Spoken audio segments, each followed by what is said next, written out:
Amém, amados? Abra sua Bíblia no livro de Apocalipse.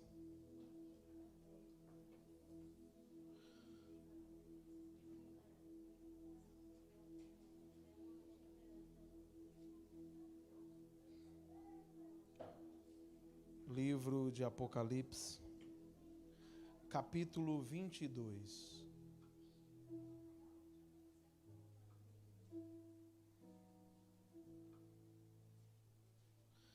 Capítulo 22,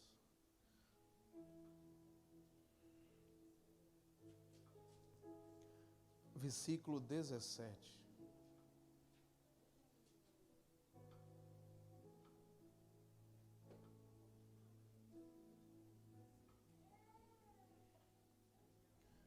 (22, 17).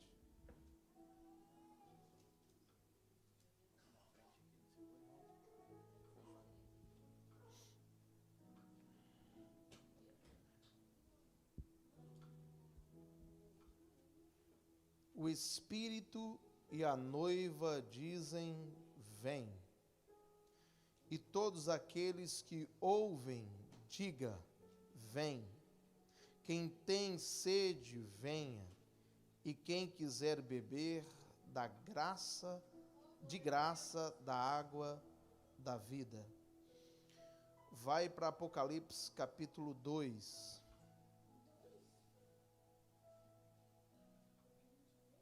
Versículo 7.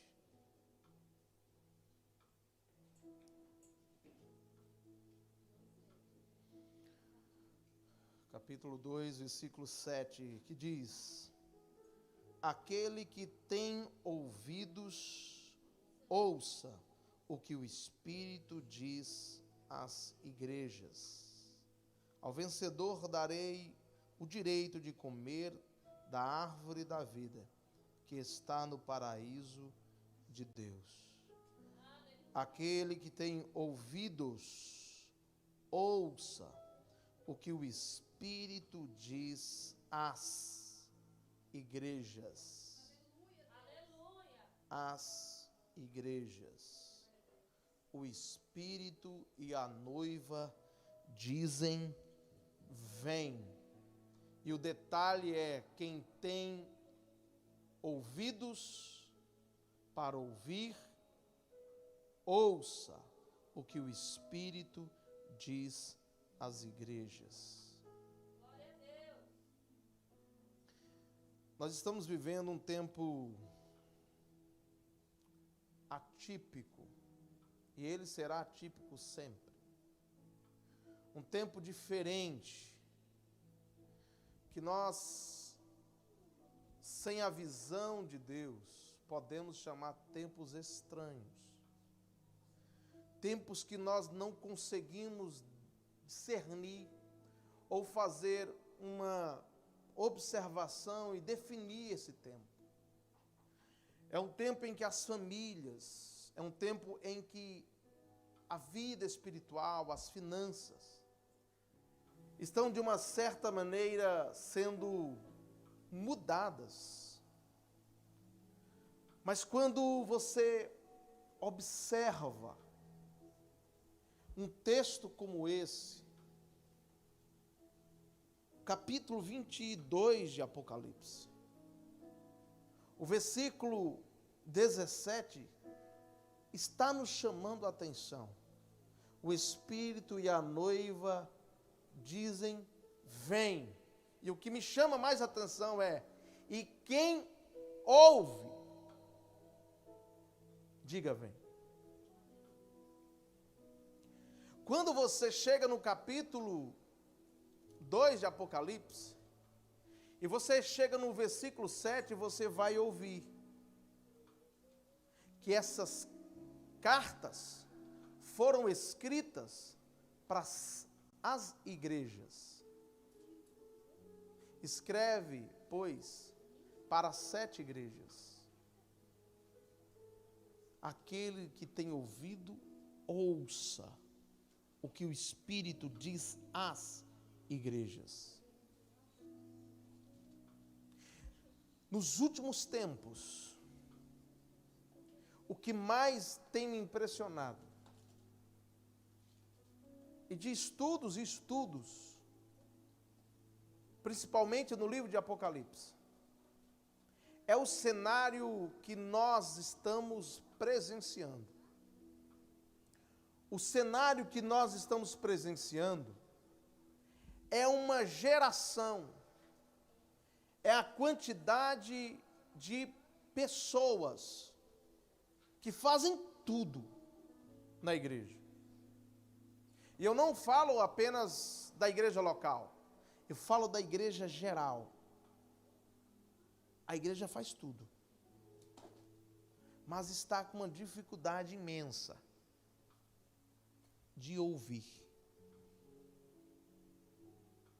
O convite aqui é para todas as igrejas, as 7 igrejas do Apocalipse.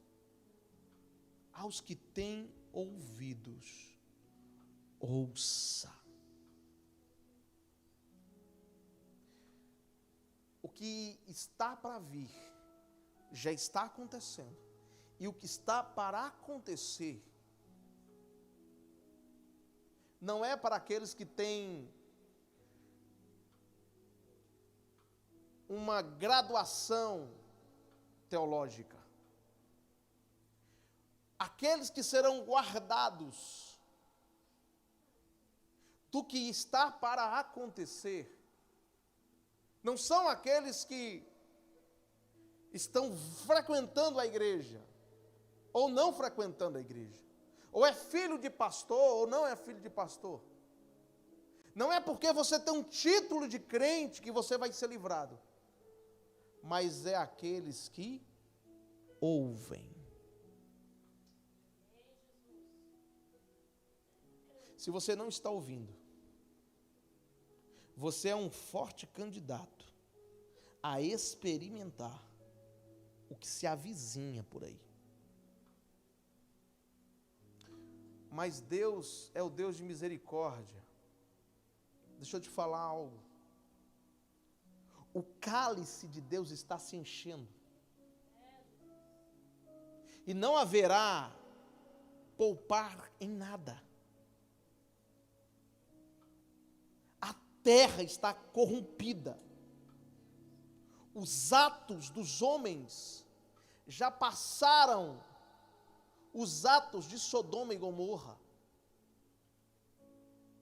Mas a única coisa que o Espírito está nos chamando é: inclina os seus ouvidos. Nós estamos vivendo uma geração que parece que não consegue mais crer, que não tem fé, que as dificuldades vêm e ele parece que não consegue entender que Deus vai tirar ele daquela situação.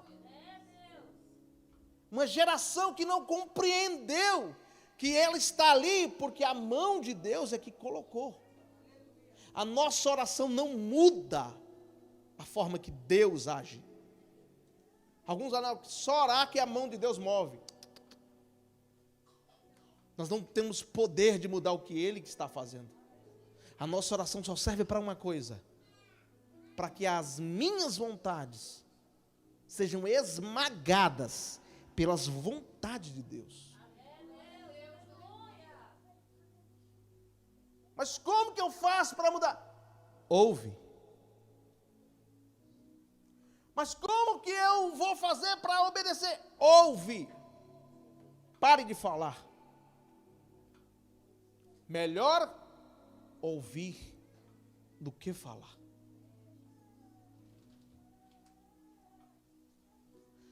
Tudo está concentrado nisso.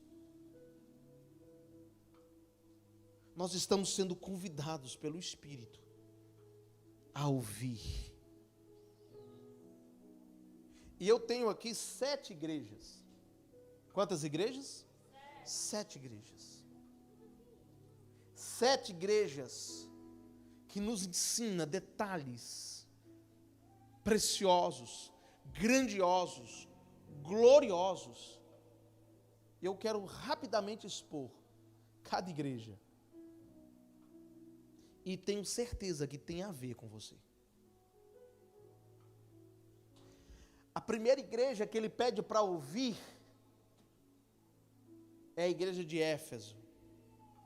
A palavra Éfeso significa desejável. O que significa?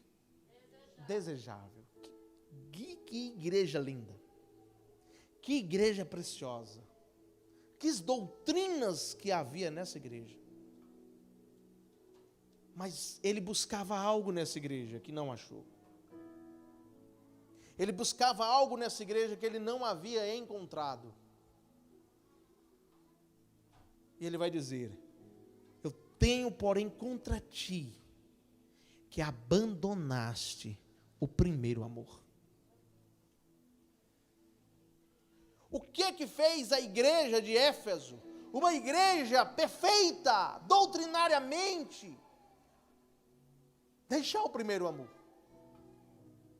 O que fez uma igreja como Éfeso deixar esse primeiro amor? Distrações. O que faz você perder o foco de algo precioso é as distrações. Coisas te faz distrair. O que faz você perder o foco de Cristo, o que faz você perder o amor primordial de Cristo, são as distrações. Se você estudar uma parábola, que tanto em Mateus, Marcos e Lucas ela é exposta, que é a do semeador. Veio o semeador e jogou as sementes na terra. Veio uma ave e roubou. Semeou nas pedras. As pedras sufocou e ela não teve como ter raízes e matou. Jogou nos espinhos, cresceu, mas não deu frutos bons. Não teve jeito, mas jogou na boa terra e ela produziu. Aí o texto vai dizer, Lucas 8:8, esses são aqueles que ouvem. Olha que impressionante. Aqueles que de fato ouvem, e um detalhe lá, e guarda.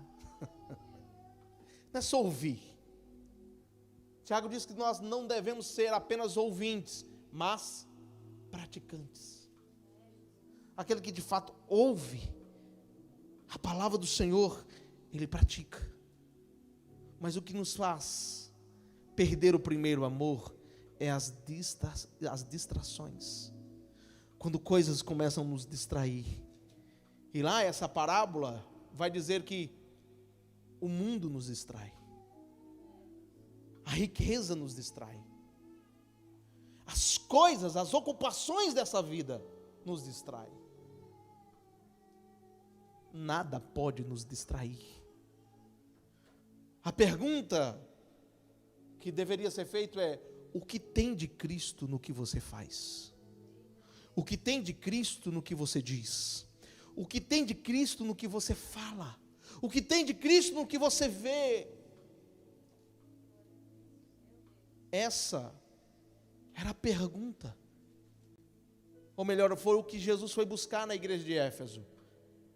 Eu tenho contra ti porque perdeste o primeiro amor. E a palavra primeiro não é de primeiro, de quantidade. A palavra lá é proteon, qualidade.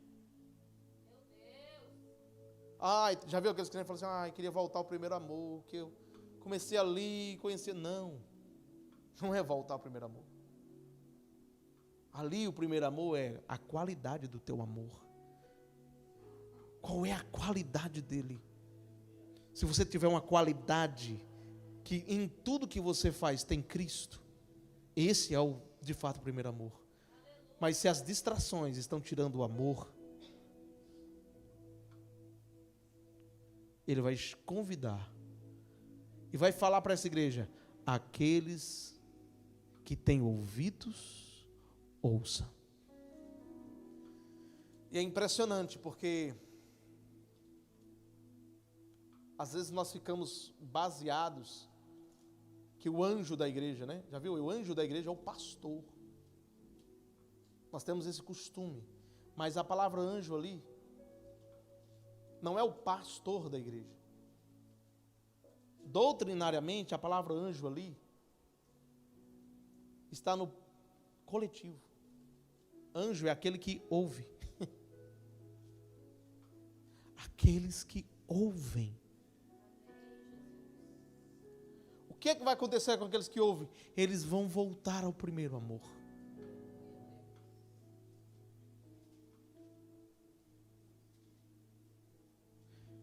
Segunda igreja, Éfeso,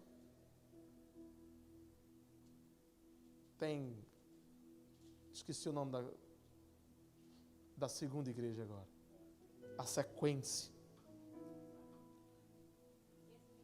Esmirna, estava aqui na cabeça, Esmirna. A palavra Esmirna significa perseguida. E se você estuda história da igreja, você vai ver que a igreja começa uma perseguição poderosa no segundo século. O segundo século ela tem 10 imperadores que perseguem a igreja violentamente, com muita violência.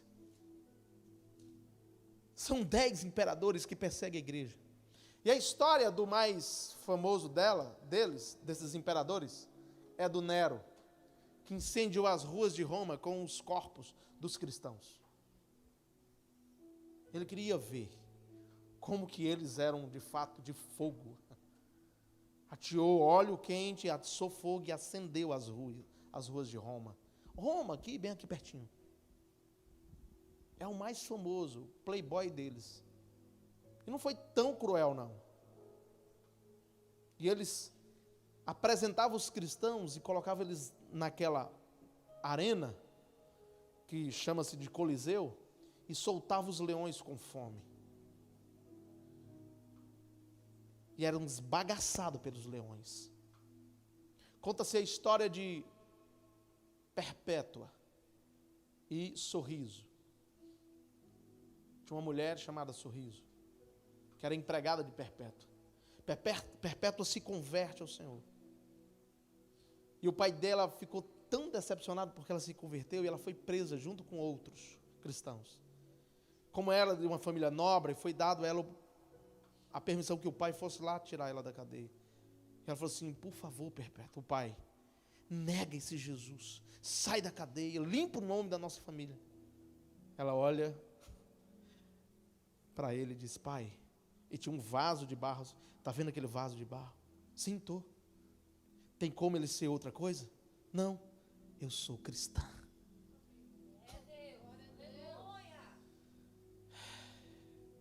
Depois de alguns minutos, ela é liberada para ir para o Coliseu, e ela é esbagaçada junto com a felicidade, o sorriso. São totalmente estraçalhadas. E eles são esbagaçados pelos leões, cantando hinos, dizendo: verei a face do meu mestre querido. A palavra perseguida é porque a igreja foi perseguida e é perseguida. A palavra dada aqui é uma opressão. Mas deixa eu falar algo para você. Algo que tem falado essa semana, tem falado muito comigo. Que nós todos sofremos perseguições, opressões. E sabe qual é o que Jesus busca na igreja? Nessa igreja perseguida, oprimida, não é que, olha, se levanta, seja forte e tal, triunfalismo, não, ser fiel até a morte. Ele não falou assim: ó, se levanta. Você não traz vitimismo nem gloriismo para essa igreja. Ele está dizendo: ser fiel até a morte. O que Deus busca numa igreja que está sendo oprimida, perseguida, é: resista com fidelidade, não cede, mas eu não vou aguentar. Ele é que te sustenta de dia e de noite, Ele é que te sustenta. suporte um pouquinho. Porque não adianta o vitimismo só te coloca para baixo. O vitimismo só te faz ser mais fraco. Só isso. O vitimismo é a voz do diabo. Porque ele não vai fazer você enxergar quem você é em Cristo, mas quem você é nas suas próprias forças. E você não tem força diante da opressão. Lembra quando Jesus estava indo para ser crucificado? E ele compartilhando ali sobre a crucificação.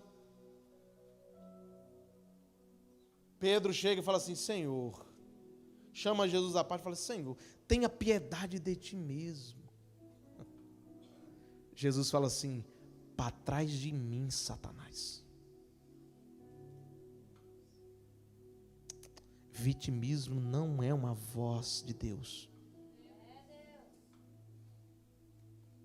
Todo sofrimento que a gente passa, a gente consegue ficar só observando as nossas glórias, como que eu era antes. Isso também não é de Deus. O que é de Deus é esquecendo-me das coisas que para trás fica, eu prossigo para o único alvo, Cristo. Você tem que ter um paradigma, você tem que ter um alvo, você tem que ter um foco que você nunca desvia. Pode a direita, que é positiva, me chamar, pode a esquerda me chamar, mas eu vou continuar no foco. Nada me tira dali, nada me tira desse andar, desse prosseguir. Pode até estar lento, pode até estar devagar, mas não importa, eu não vou sair da onde eu fui chamado. Não é tribulação, não é perseguição, não é nada que pode tirar você desse amor em Cristo. A terceira igreja é Pérgamo. Pérgamo, gamo no inglês, ou no grego, é casamento, hipercasamento, ou casamento com o Estado. Sabe o que Jesus buscou nessa igreja? E é interessante. Eu venho contra ti com espada. É o que ele está dizendo. O que espada faz? Divide.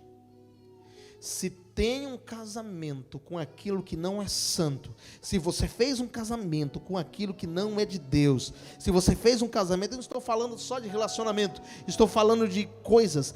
Crente é crente, você foi chamado para ser santo, separado. Não permita que o mundo comece a entrar dentro do seu interior e fazer de você um mundanismo.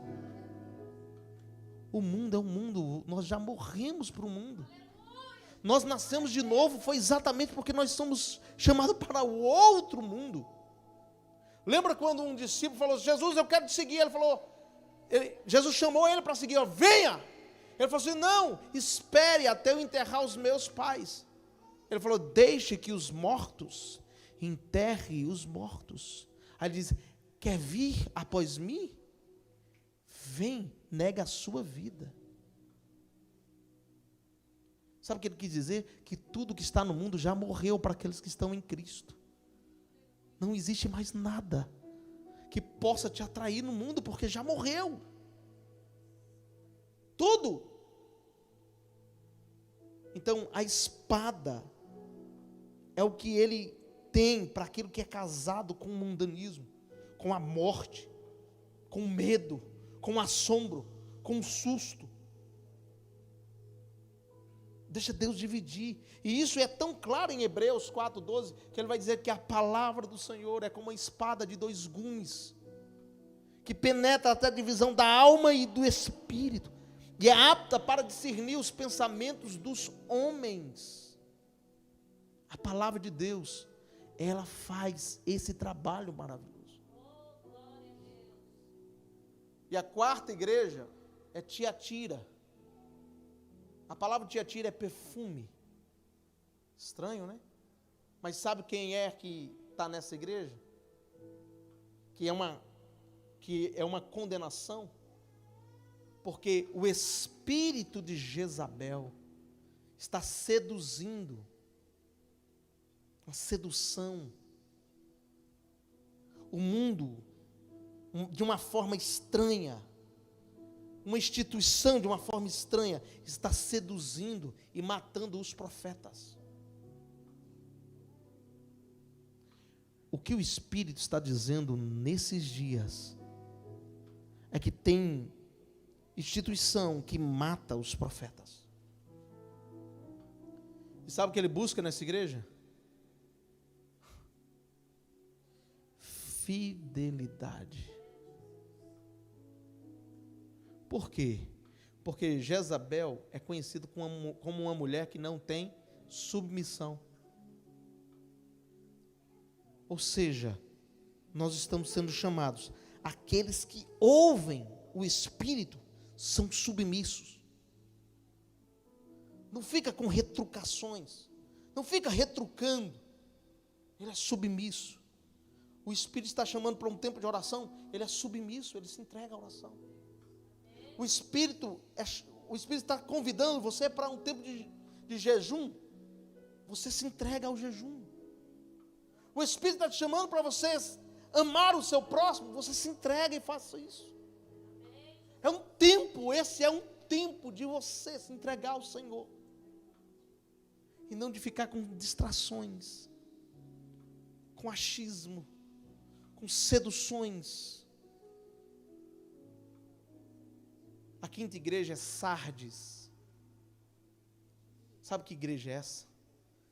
É o que nós chamamos na história a igreja da Reforma Protestante. Mas olha o que ele diz. O que ele busca nessa igreja.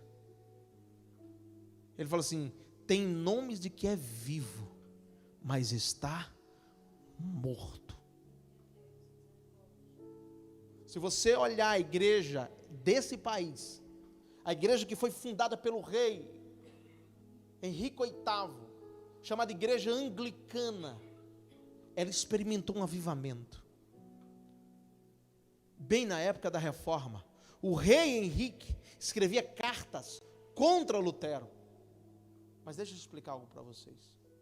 Esse tempo da igreja de Sardes, a palavra Sardes significa remanescente. Sabe quem é o remanescente?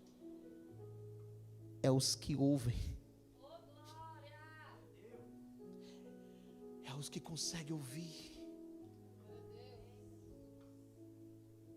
A fé vem pelo ouvir, e ouvir a palavra de Deus. A fé não é ficar vendo coisas. A fé é ouvir a palavra de Deus. Você vai ver que nós temos, graças a Deus pelos testemunhos, mas testemunho não gera fé, gera gratidão a Deus. O que gera fé é a palavra. Mas olha o que Paulo, escrevendo à igreja, a carta a Timóteo, vai dizer, capítulo 4. Nos últimos dias, a palavra é muito clara, nos últimos dias, muitos rejeitarão a palavra, e ouvirão, e não conseguirão apegar a palavra, porque sentirão como se fosse comichões nos ouvidos. Nos últimos dias, muitos vão ouvir a palavra e ela vai ser como comichões, não vai fazer sentido, vai incomodar. Um convite à mudança, um convite à transformação incomoda, porque você vai ter que deixar coisas, você vai ter que esquecer coisas, esquecer amizades. Sardes, o que ele procura em Sardes? Vida.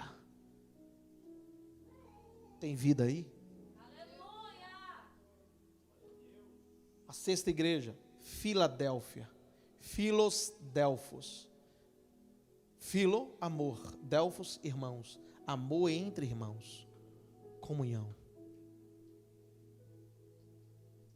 O que Deus busca nessa igreja é que essa igreja precisa entender avivamento. Quando você estuda a história todinha e lê com detalhes a história dessa igreja, é o tempo dos avivamentos. E avivamento é onde tem comunhão. Comunhão. É o estar juntos. Nós estamos vivendo um tempo que a igreja não está junto mais. Nós estamos vivendo um tempo que a igreja não consegue mais se preocupar uns com os outros. Nós estamos vivendo um tempo mais que a igreja não tem mais orado uns pelos outros. Eu tenho orado por mim, e mesmo assim é 5 minutos por dia. E desde eu durmo e apago, nem sonhar eu consigo mais, porque nem dá tempo. Tanto que eu estou corrido. E para finalizar, Laodiceia. Laos de Ceios. Diceia é povo. Laos é democracia. A última igreja tem uma palavra estranha. Democracia do povo.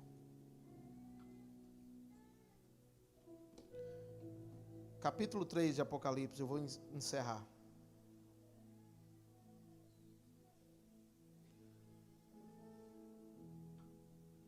Capítulo 3 de Apocalipse, versículo 14. Ao anjo da igreja em Laodiceia escreve: essas são as palavras do Amém, a testemunha fiel e verdadeira, o soberano da criação de Deus. Conheço as suas obras, sei que você não é frio e nem quente. Nem melhor seria que vocês fossem frio ou quente. Assim, porque vocês é morno, não é frio nem quente, estou a ponto de vomitá-la da minha boca. Sabe o que significa ou você é quente ou você... Isso significa identidade. Quando você não tem identidade, você é mediano. A mornidão, você não sabe se ele é quente ou se está frio. Ou você é frio ou você é quente. Você é identidade. Quando você se perde, você perde a sua natureza, a sua compreensão. Tem gente que perdeu a sua própria identidade e não consegue encontrar, e está perdido.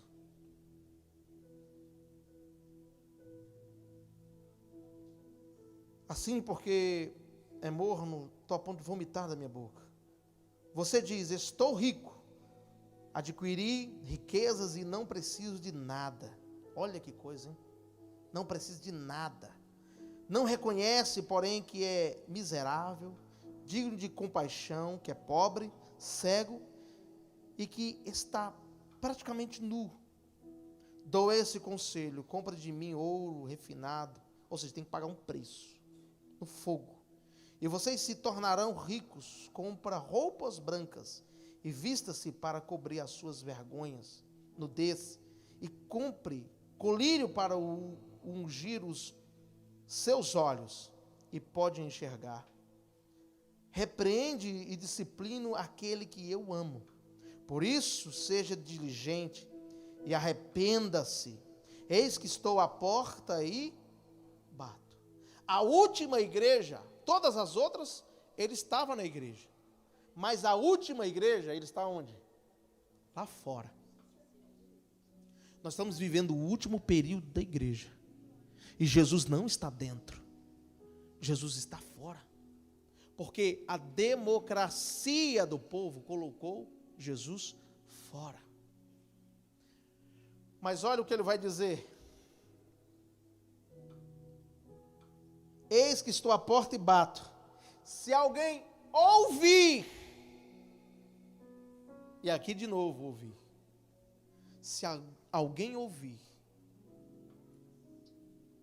a minha voz e abrir, eu entrarei, cearei com ele e ele ceará comigo.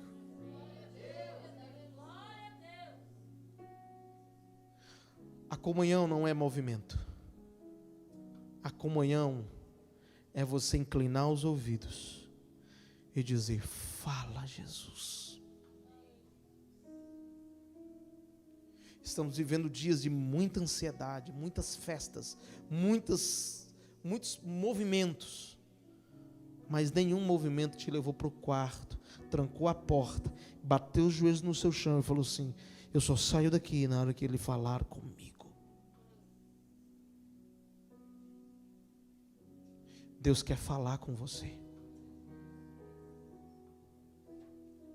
Eu gostaria de estar aqui, irmão, pregando, gritando, pulando, fazendo você levantar a mão, caindo. Mas Ele quer que você ouve, Ele quer tocar nos seus ouvidos. Só aqueles que ouvem que pode mudar tudo. Só aqueles que ouvem que pode se posicionar. Os que têm ouvido, ouça. O recado foi dado. Basta você agora cumprir esse recado. Se posicione. E sabe qual é a posição daqueles que ouvem? Versículo 16 do capítulo 1. E as 7 estrelas estavam na sua mão direita. Isso fala presença. Mão direita significa presença. E da sua boca saiu uma espada. Isso fala de palavra. E eles viram a sua face que brilhava como o sol. Sabe o que significa? Intimidade. A posição daqueles que ouvem é estar na presença do Senhor. É receber a sua palavra e não perder a sua face.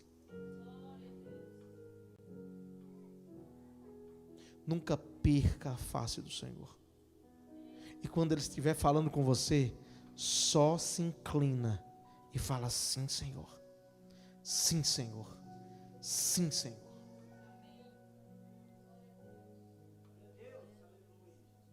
Curve sua cabeça.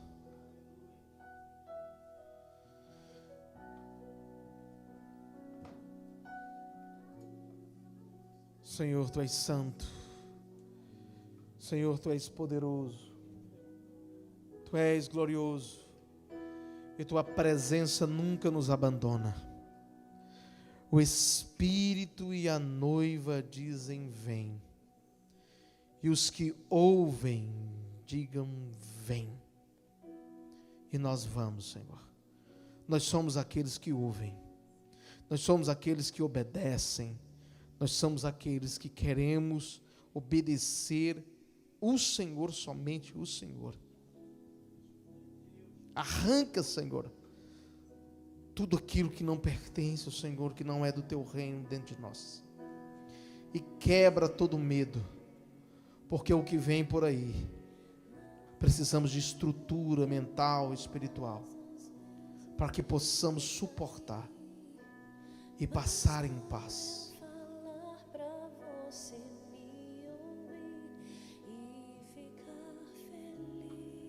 Coloca a mão no seu coração.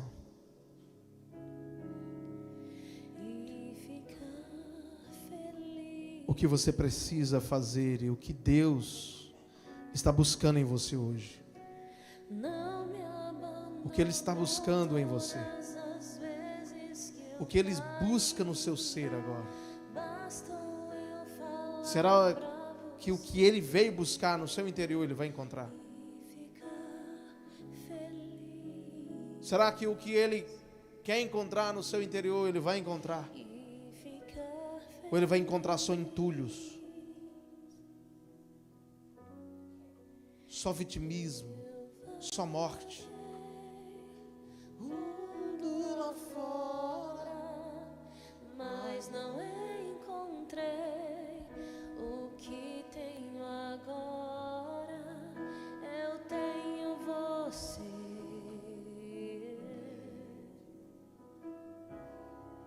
Somente você.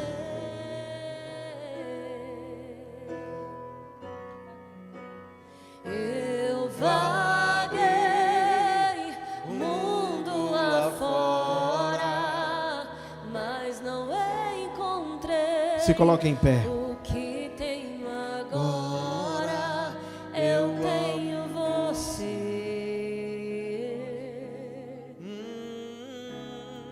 Só tenho você. Só faltava eu perceber. Eu não tenho costume de fazer o que eu vou fazer. tenho costume. Mas eu quero, com muita paz no coração, convidar você que ouviu essa palavra, entendeu que o Espírito está falando contigo, entendeu, compreendeu que o Espírito está falando com você. Não é com seu amigo do lado.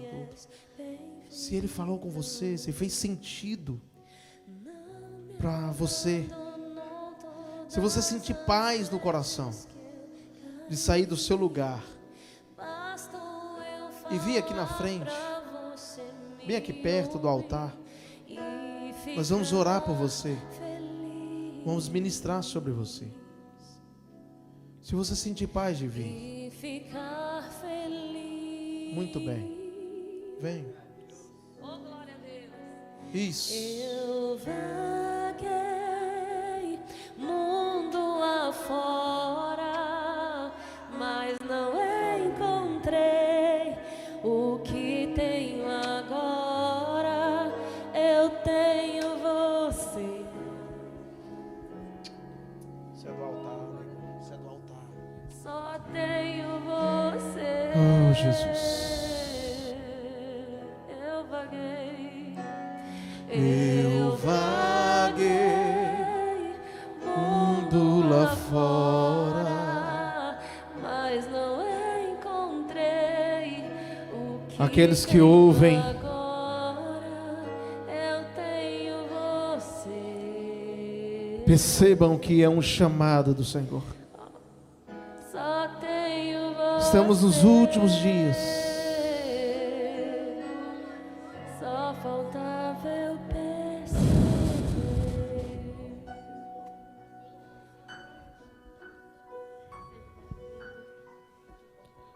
Aleluia.